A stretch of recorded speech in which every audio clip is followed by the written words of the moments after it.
Hello there. I'm going to talk about the law of three.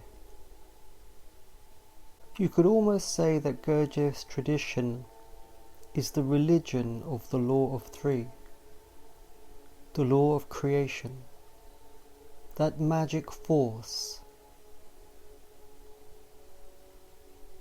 1 + 1 = 3. Because when the active force is able to communicate with the passive force, something shoots through the middle that comes from God. And 1 + 1 = 3.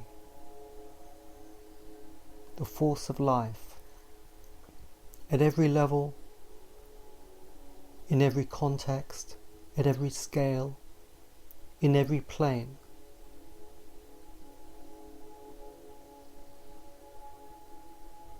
As soon as something is born in creation, no matter where it is, no matter how coarse or how profound,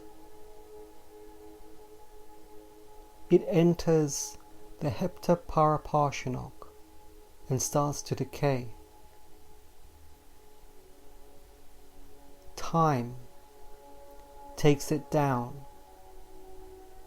and to counter that, life must live. Life is a tree. Life must live, always and everywhere. Life never rests.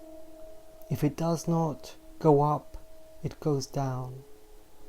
And so then, if you are a sage, you must feel the law of three.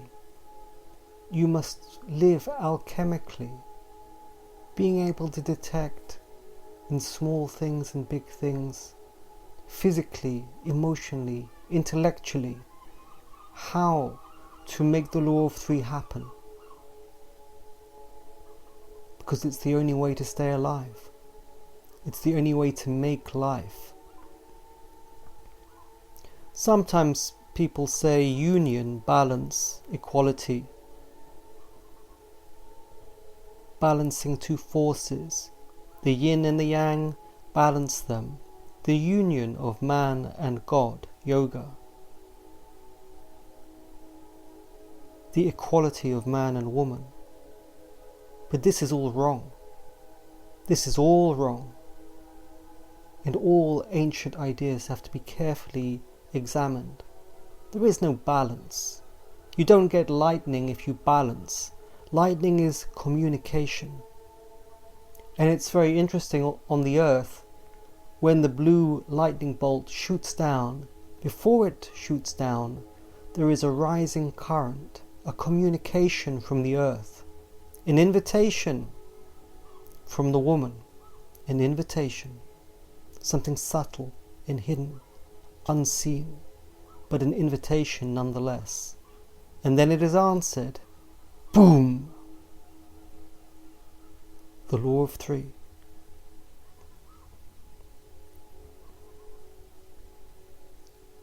Spiritually speaking, there are other laws as well. I'm not giving official names to these things, but one is the law of embodiment. Once something is created in you, you have to embody it. You have to step into it and make it part of yourself. If you do not and you remain the same, what was the point of creating it?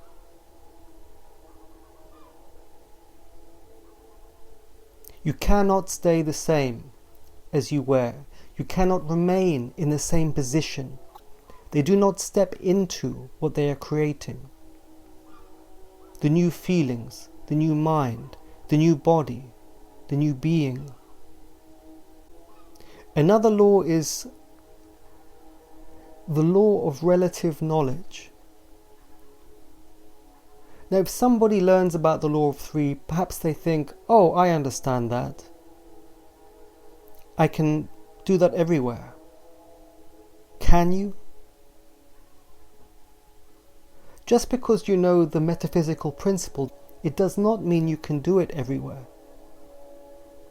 To do it everywhere, you have to learn everywhere.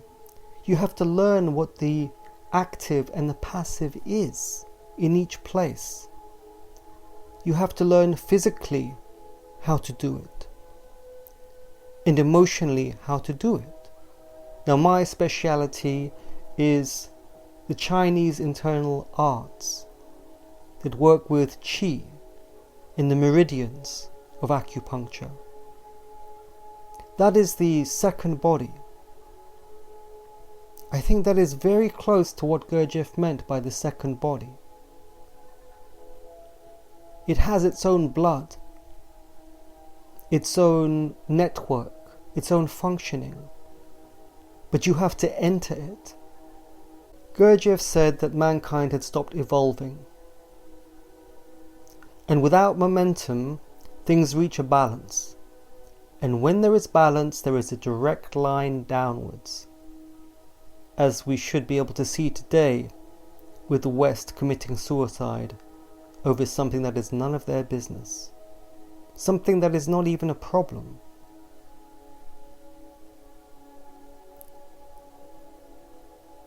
Life has to grow,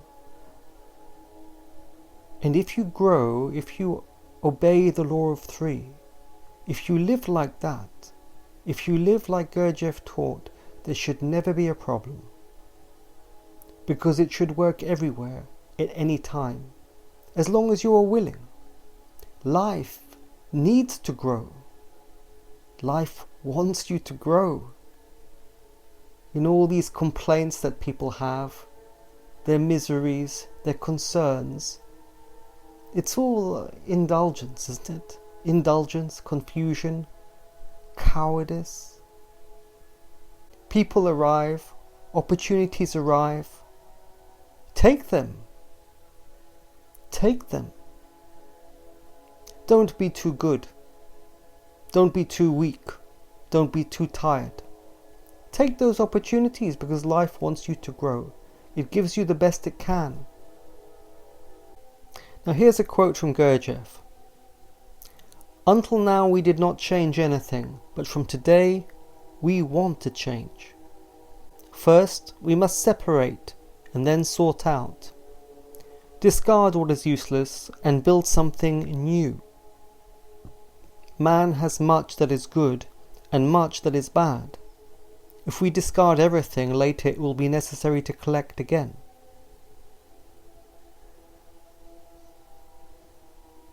The law of three works like this. You separate the man from the woman, and each side has to be purified and strengthened to become more of its type.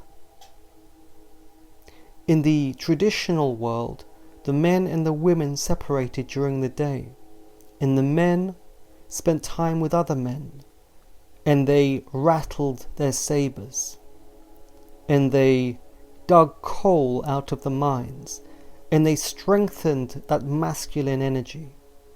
And the women, who am I to say what it was? Women by their nature are concealed. But they are not passive in the way we think in the West. They are doing something, but I'm not to say what it is. I'm not invading their privacy. I'm not going to pretend that I understand women. All I know is that I love women. And when my saber is sharpened, I love them all the more, and they love me all the more. Because that's how it works. You have to have power. The power of what you are. And then when the men and women meet up again in the evening, there is something to say. There is something to be transmitted. And there is action. And that's how it is at every level. After a time, the men and women together, their force is spent. The transmission is done. And at a certain point, there is nothing left to really say. and then they must divide again, and become themselves again, and deepen their wells again, and so on.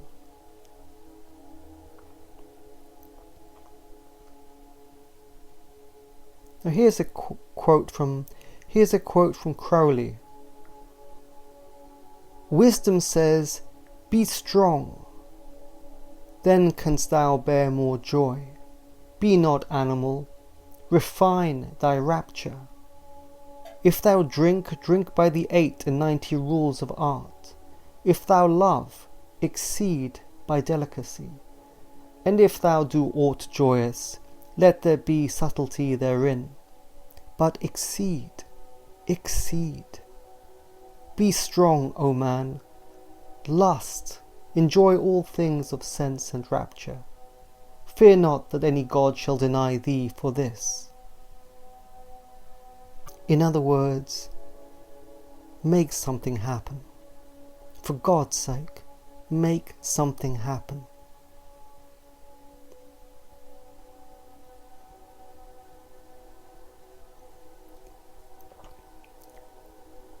I have studied a little bit of magic. It seems to me that these people have no idea what magic really is. Their activities seem to concern forcing things with their mind, or begging higher powers or demons or whatnot to fly out of the sky and do things for them. That's not magic. That's begging. That's not magic, that's force. Magic is simply a property of the universe, where in the right place and with the right touch, 1 + 1 = 3. And God wants you to do it. He wants you to make 3.